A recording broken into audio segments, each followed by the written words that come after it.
When telling a story, people's reactions to the characters inhabiting the world are unpredictable. Like Vaz from Far Cry 3 starting the trend of memorable villains for the Far Cry series, which has yet to be topped. Or Call of Duty Modern Warfare 2's Ghost, inspiring an entire game. But nothing comes close to the impact of Boba Fett. The reception from its limited screen time in the original trilogy gave birth to not only the character of Jango Fett, but an entire clan of warriors called Mandalorians. And seeing as there's a new season coming out of a show following a quiet and reserved protagonist, not unlike Halo's Master Chief, what better time than now to mix two of our favorite franchises together? It's time to Halify Mandalorians.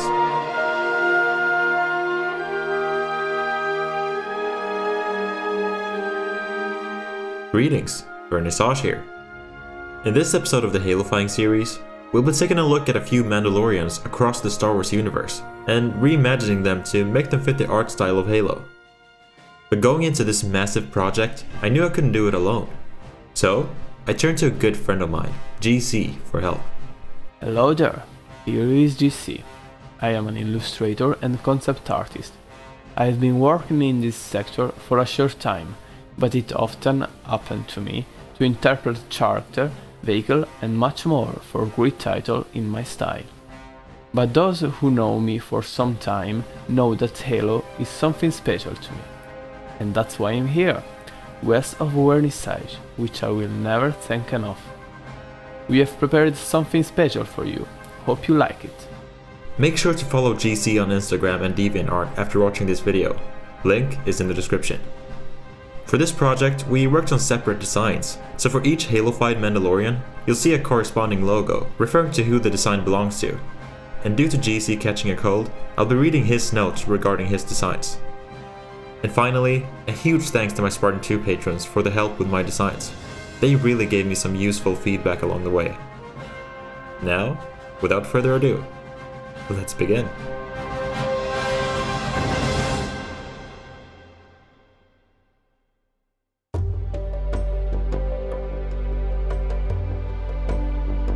The first one GC worked on was our dear Mando, Din Djarin, as we see him in the first episodes of the first season.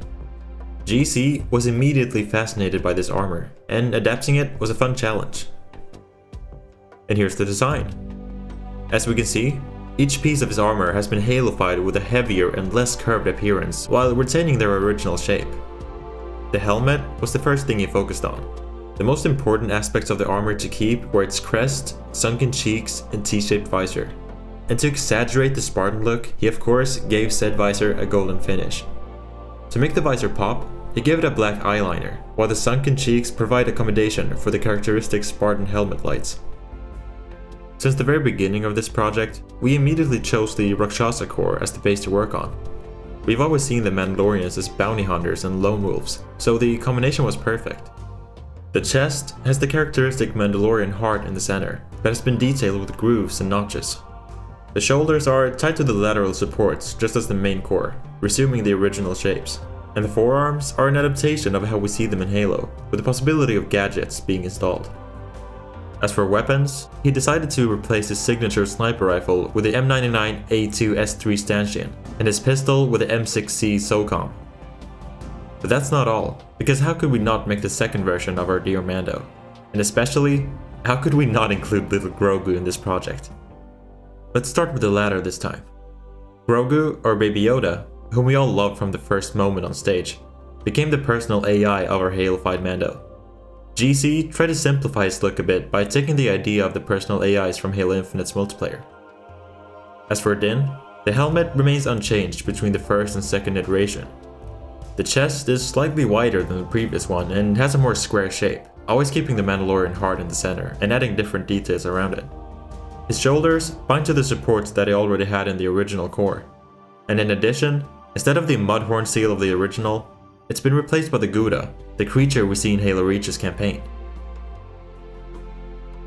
While very much staying true to the original armor design, the more bulky and militaristic nature of his halification gives it an entirely new look, and I think we all need AI Grogu in our lives. Let us know what you think of these designs.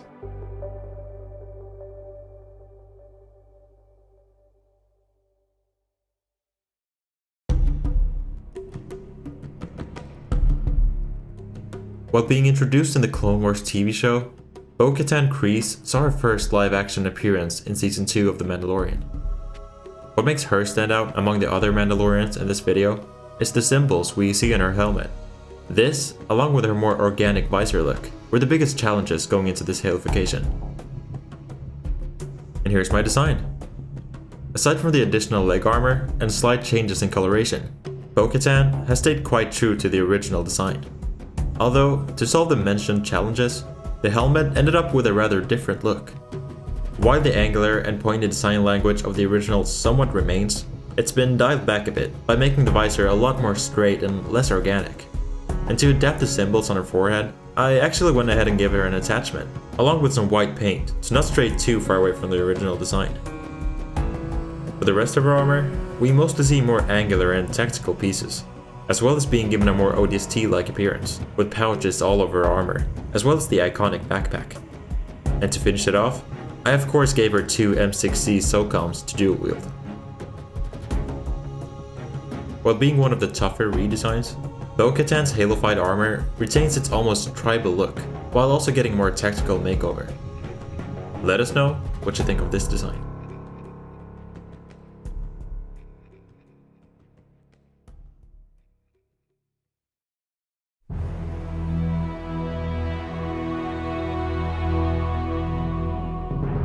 Known for his bulky and intimidating look, VIZSLA has made his presence known in the little screen time he's gotten in the series.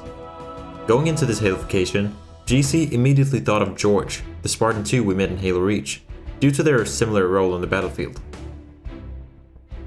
And here's the design. For the helmet, GC adopted the same values as before, the T-shaped visor, sunken cheeks, and crest, inserting these with a proportion of past his helmet. He also gave him a helmet attachment, and the two antennas were converted into a shape more like the ones we see in Halo. GC didn't include the jetpack he has in The Mandalorian, instead replacing it with a backpack that contains an ammunition slot for his weapon. And speaking of his weapon, his Gatling gun has been converted into something resembling the M41 Vulcan that's mounted on Warthogs. The result is a massive weapon ready to bring death to the battlefield. By using George's inspiration, we got a tanky and menacing reimagining for VIZSLA. Let us know what you think of this design.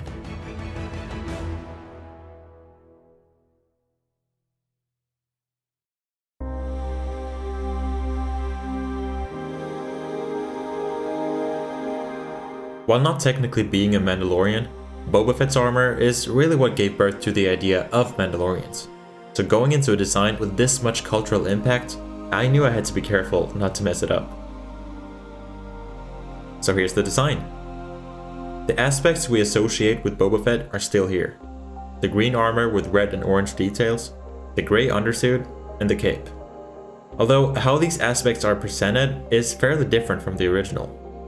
Starting with the helmet, the overall wide look is still here, and the shape of the visor isn't far off from the original. Although, just like the previous helmets, the visor has been closed off at the bottom, seeing as there are no Spartan helmets with visors like that. And similarly, to frame the bottom half of the helmet, I decided to give it tubes, which just feels like the ultimate Halo look. As for the rest of the armor, everything is rather familiar, just bulkier and more consistent across his entire body. The shoulders have turned into proper Spartan shoulders, and the chest is a lot more angular and sturdier. And since bearing some resemblance, his EE-3 carbine rifle has been replaced with a BR-75. But of course, we can't talk about Boba without mentioning Jango Fett. So, here's an armor coating, which aims to replicate his look. Seeing as the original is more polished compared to when Boba is wearing it, I made sure to make this one more clean and shiny. While it's hard to top the classic look of Boba and Jango Fett, these versions see them in a new light. Let us know what you think of these designs.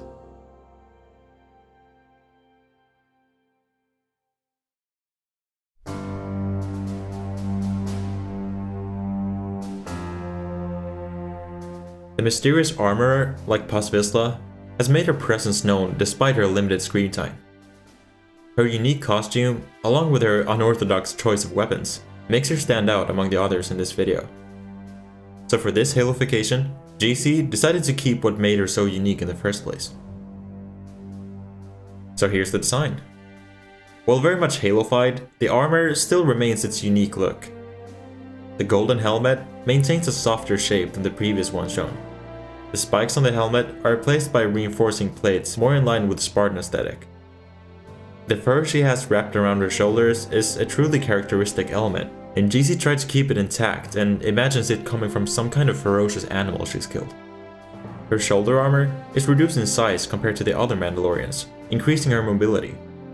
Her forearms are very plain, and unlike the previous ones, they have no additional gadgets. The original costume has its signature reinforced leather skirt. GC tried to keep this, but left it open in the front for greater mobility. The greaves consist of a short-haired fur that covers the boot, which he also repurposed as a signature element. For the weapons, on the other hand, he had to reimagine their look, seeing as they aren't meant as weapons in the original, but tools. So he ended up giving her an axe and a dagger. Despite her name, the armorer never wore much armor, but this halofication makes her fully prepared for a fight. Let us know what you think of this design.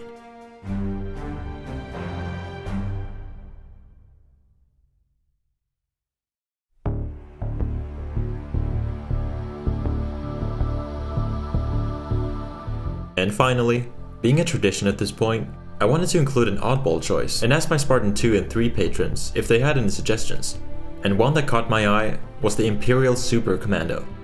These Mandalorians turned Imperial had a really unique Mando and Stormtrooper blend, which I just had to tackle. So here's my design. Since the original is very much a sleek and simplistic design, this halofication is the most drastic yet. Taking a look at the helmet, the most important aspects I knew I had to keep were the visor, its separate mouthpiece, and the antenna pieces on each side. Aside from these granite halofied pieces, the helmet and armor as a whole is very much modified. I tried to keep the original idea of the chest, but made it more sturdier and thicker. The arms received some proper shoulder pads and bicep armor, and the legs kept the original color scheme, but were given some Mark 7-esque armor. And I finished it off with a BR-75 and additional pouches for a more tactical look. While admittedly being a strange choice, the halofied Imperial Super Commando turned out to be one of the more menacing designs. Let us know what you think of this design.